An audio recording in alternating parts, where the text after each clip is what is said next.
there! What's going on, everybody? Today we're going to be taking a look at the TX-225 GAVw Occupier Combat Assault Tank Unit Expansion for Star Wars Legion. I did pick up one of these early from Star Wars Celebration. Here is the back of the box, and it is so pretty. All right. So, yes, let's go ahead and do this. Yeah, let's go bust it open. I do want to remind you guys there is a new round of the giveaway going on right now, so you can win an Amazon gift card in the amount of $25 to put towards an expansion of your choice. All it takes to do to enter to win that giveaway is to become a subscriber and leave a comment on this or one of my videos. So, yes, the TX-225 GAVw Occupier. I think it's GAVw, but I like the GAVw because it sounds sillier, and I'm going silly. Oh, yes, all right. That's it for the box. Look at all this stuff we got. We got tank tread. We got these things. Kaiba. We got that packet. We've got the tank itself, which is very, very big. Look at this base. This base is incredibly huge. And we've got this, which is that thing, and then we've got this, which is that thing. So we're going to take a look at all of these, and yeah, let's start off looking at just the rules insert, because this is going to talk about how to assemble it all. So that's cool. And there's all of that, and oh, look at the assembly here. Some instructions for how to put all of that together. How are you going to build it? I don't know. Look at that. We got this has got a lot of pieces. So let's put this thing together. So the first thing we want to do is pull this base out, and this is just a big old base. It really is. I love it. And you can see the lines in there. Oh yeah. That's something beautiful. And we've got our base model here, which is just the bulk of it. Pull this piece out, and okay, it's gonna look a lot better once we get everything else on there, but it's a big piece. Like going on the base here, kind of go like that. Gosh, I'm almost reluctant to glue it on, because like if you glue it too far, like you want it to be able to see the arcs, right? And so if you glue it too far back, good luck trying to measure where that arc is, or if you glue it too far forward. So it might be a little bit tricky to really get the arcs, visible. That's going to be a fun little aspect to this. I almost kind of want to have it up on a mountain or something like that. On a mountain, but like on bumps or something like that. Like have it up on something like that. This way you can really see it. But it's got to be on the ground because it's a ground vehicle, right? All right, let's take a look at our Kyber containers. These are cool. Well, now these are pretty much just all assembled. So there's really not much we have to do about these. And these you could just use as terrain as well. You don't have to have them on here. You can leave room on here for your snowtroopers or your Darth Vader or your Palpatine on the tank. I think Palp would be all right riding on a tank. Oh, yes. So that's kind of how it looks with all those on there. I like that you can do it either way, though. That is pretty cool. If you don't want units embarking or disembarking, you definitely have that as an option. All right, so who is this? All right, I think this is our gunner for our hard point. And I think we can choose a couple of different ways on how we want to build this. So, yeah, it's like that. Oh, that's cool looking.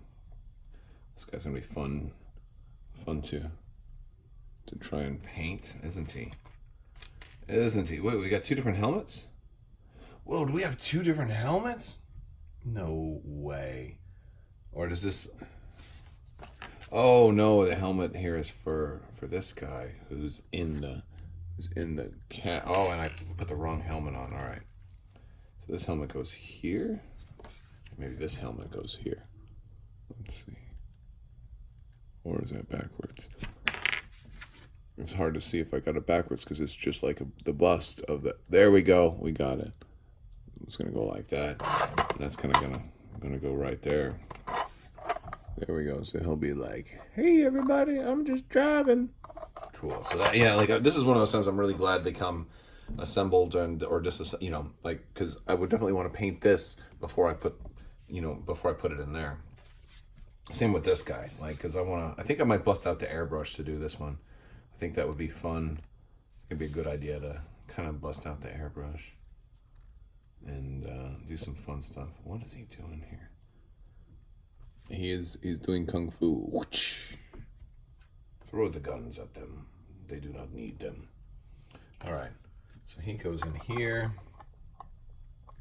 Oh my. And this gun, where does this gun go?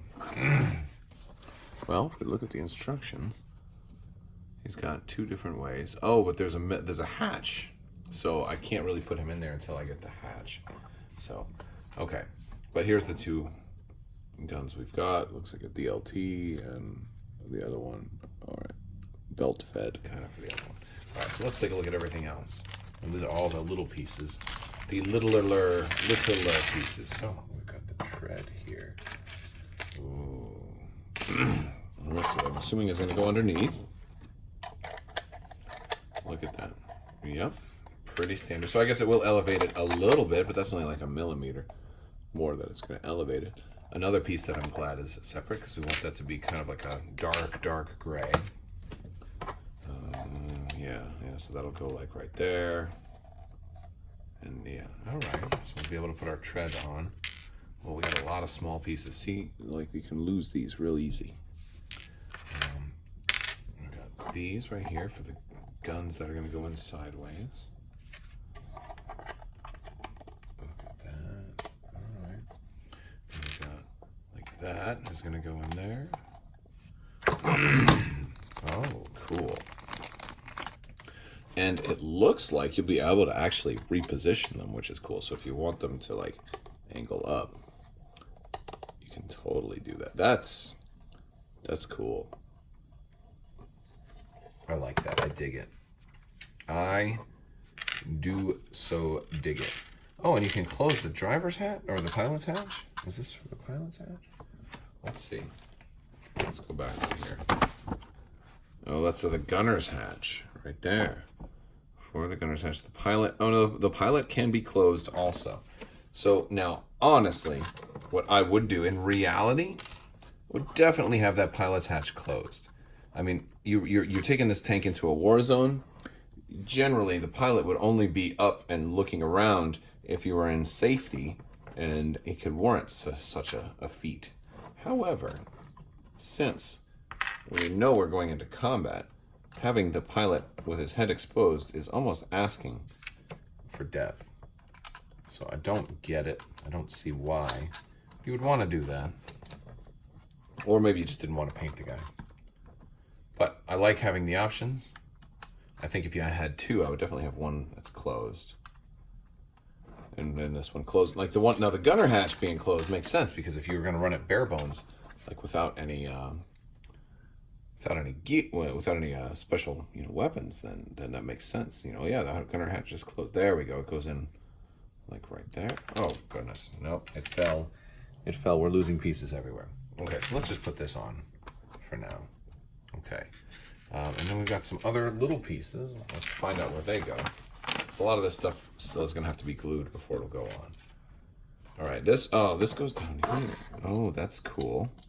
And this one can also be kind of rotated around wherever you want it to go. I like that too. Of course, once you lock it in, it's going to be stuck in one place, but it fits kind of snug, so you might not have to lock it in. So that's cool. And then what else are we missing? We've got the guns underneath, the pieces for that. I think that's it. I don't know what this one is. This one doesn't seem to go to anything. I'm gonna have to. Oh, I think it holds the rifle. I think that's exactly what it is. I think this glues onto one of this part. Yeah, it glues onto here and holds the rifle. Since I'm not doing a full gluing, I'm kind of just doing the dry fit part. There's limits to what I can really do in that regard. So we'll just try to finalize this little sucker with a dry fit as best we can for right now. All right, there's that. Let's put our little our little pilot in there. You know what, too? Oh, you know, instead we'll just have the hatch open and have it up. Yeah, we can do that. We'll just have the hatch open. All right. Well, can't dry fit it that way either. All right. So it looks good. It was about the best we can do. He's gonna have his little gun up there, and yeah. But no, it's very cool. A lot of customizability here. I think it'll dry brush, or sorry, I think it'll airbrush up really nice. And this one will be a fun project. And I got some new audiobooks, so I can't wait to start painting these. I got The Expanse, and then I think Master and Apprentice just came out. And if I'd known they were selling it, Alphabet Squadron was on sale at Star Wars Celebration. It was like an early version, this version hasn't been proofread yet, which is weird to see that, but I guess, and then I don't know what these little pieces are. Like grenades or something like that? I don't know what they go to. No idea. Maybe they're extra. Maybe they're excess bits because they're not in the rule book. Let's take a look at the cards. All right, first thing we've got is our cardboard, and that's going to come with all the standard stuff. We've got a lot of damage. We've got our dodge and aim token, and of course our heavy. So, and then there's our proof of purchase for the Occupier Combat Assault Tank. Next up, we have our unit card, and at base, this comes in at 155 points. Not super expensive, but you definitely want to probably consider, boy, I'm the master of indecision here with my words. You want to consider putting some upgrades on here, and it does come with some really nice ones. So we can take Pilot, Hardpoint, and Comm. Now we do have 2 weapons. We have Arsenal 2. So this is a unit you really can run bare bones. You don't have to put anything else on this one, which is, you know, refreshing because that makes it cheaper than the ATST. And this also means that it, you know, with its transport, you know, you have some use to it outside of it just being a shooting platform, and also the fact that it's bigger, and these ground vehicles are going to be providing heavy cover, so you can have your troops hide behind it. I think it's just a really cool option. So yeah, I'm kind of excited to check this one out. So it does have armor, full-blown armor. Arsenal 2.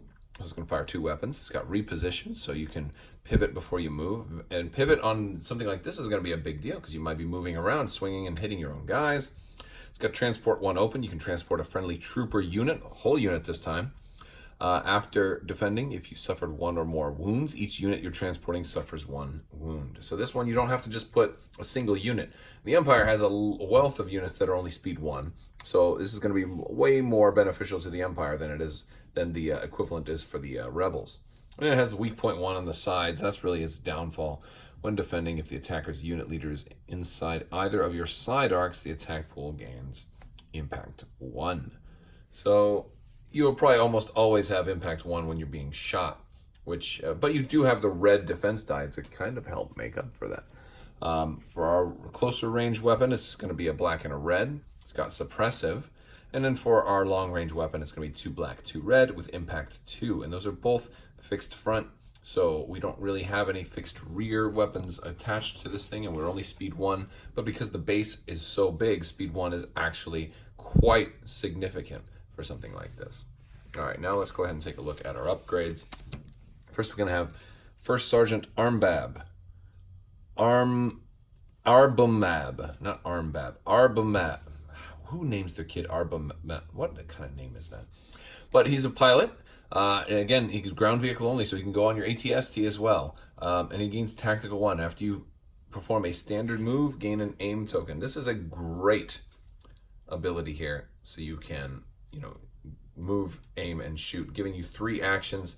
That is definitely one of those things. Like, you really, when you spend this many points on an attack, it's completely crippling when you roll like 2 blank red dice. So getting a free aim action is really going to help you kind of maximize what you can do here, especially with no surge. Speaking of no surge, we do have Imperial Hammers, Elite Armor Pilot. We get 2 copies of that, and this is also something that can go on your ATST, and that's why they give you 2 copies as well. And you can only have 2 heavies, so even if you wanted to run like 2 ATSTs or 2 of these, you're fine because this is the most you can run. And this gives you just a simple surge to hit, which is huge. I think this is 10 times better for the ATST, especially with its mortar launcher and its white dice. Surge to hit is just absolutely huge for an ATST. I love it. Now, it does have an opportunity cost because you can't use this and Veers, which is something to think about. Or rather, Vice. You can use Veers, General Vice, so he's another pilot. So that's something to think about. You can't use two pilots at the same time. So if you're going to gain that surge to hit, you're only going to be able to fire two weapons. You're not going to be able to fire all of them at the same time. And honestly, I'm okay with that. Absolutely am. All right. Now, we do have some of our hard points. We've got the RT-97C Charlie rifle pintle. Now this guy is not fixed front, so that's one thing you have to immediately consider. He's range 1 to 4, 4 dice at range 4, which is amazing. I love that, and he's only 14 points, so that's really not bad, especially considering that you've got your range 4 attack already. So Arsenal 2, you got long range weapons. Love it.